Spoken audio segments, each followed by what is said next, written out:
The Who, Mr. Everywhere, sinalo ang sweldo ng Jerflor, new team owner, papasok ng PVL at bibilhin ng team. Para bago yan, kawiyad sa kalimutan mag-subscribe at notification bell para update kayo dito sa ating channel.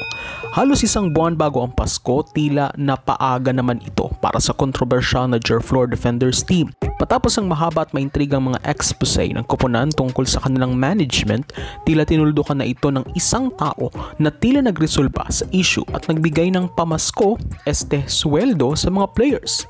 Yan ang pagbubunyag ni mismong Jerflor head coach Sammy Akylar nitong Martes. Sa kabila ng di sila nananalo ng mga laro, nakatuon pa rin sa kanila ang mga tao dahil sa isyong pumutok nga sa kanilang kuponan ngayong buwan na may kinalaman sa kanilang super delayed salaries at di gaano kaayos na training facility. Pero pagbubunyag ni Coach Sammy, tila na-resolve na ito matapos silang sagipin ng isang tao. Actually, after nung kagayan, medyo mayroon na linaw kung paano gagawin namin sa Jerflor team. Somebody, may isang mabait na tao, isang mabait na avid fan ng volleyball na nag-shoulder ng aming salary. That's good. That is why may mga bata ko medyo sumaya, ginanahan during game. That is why masaya at malaking impact pala sa kanila yon. Malaking impact sa players ko na na-relieve yung kanilang problems ba.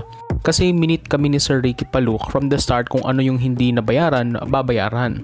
Inisyal nang nabayaran umano ang mga players matapos na gumawa ng investigasyon ang PVL. Pero nang pumasok ang tao na ito ay tila umano na fully paid ang lahat ng players. Well, sino nga ba ang tinutukoy? Walang pangalang lumalabas at ayaw umanong magpakilala ng tinaguriang Good Samaritan na ito na tumulong sa Jerflor. Pero malaking clue rito ay siya umano ay kilalang sportsman na talagang sumusuporta sa iba't ibang high school, collegiate and professional teams. May guess na ba kayo mga ka-V-heads? Well, i-comment nyo kung sino sa palagay nyo. Matapos ang revelasyon sa good news na yan ni Coach Sammy, isang tweet naman ang nilabas ni Spin contributor writer Homer Saison at dito binulgar na ng batikang manunulat na tila may bagong team owner na umano ang Jerflor. At assuming yan na nga si Mystery Guy and Generous Guy. Pagbulgar ni Saison, mismong si PVL President Ricky Paluk umano ang nagkumpirma nito sa kanya at lahat ng players ay nabayaran na ng buo ng kanilang bagong team owner. Di umano tumataginti na 2 million pesos mula sa sariling bulsa ni Generous Guy ang kanilang pinakawalan upang mabayaran ang sweldo ng mga players. Kaya naman sa pahayag ni Coach Sammy, labis na masaya ang estado ng koponan ngayon. There's no exact words, sa totoo lang, hindi ko masabi kung anong sasabihin ko basta masaya kaming lahat na players and the coaches. Masaya kasi I know mostly players na nagkautang-utang na sila because of their transportation, because ng layo ng practice namin and nakatulong sa moral nila. Sa column na inilabas ni Saison sa spin.ph, binahagi niya ang katagang Mr. Everywhere upang ilarawan ang nasabing Generous Guy. Ayan, dumarami na ang clue mga ka-V-heads. So pag sinabing Mr. Everywhere, siya talaga ang tao na sa lahat ng larangan ng sports ay present siya. Do you have an idea na ba?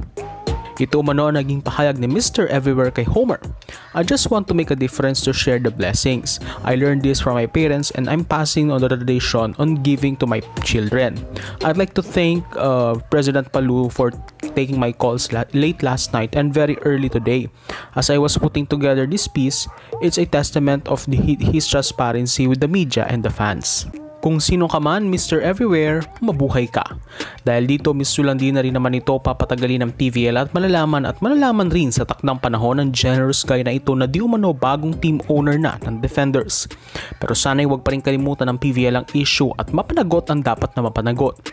Bukod dito, sana'y gumawa na sila ng mahigpit na hakbang upang di na ito maulit pa sa mga susunod na pagkakataon.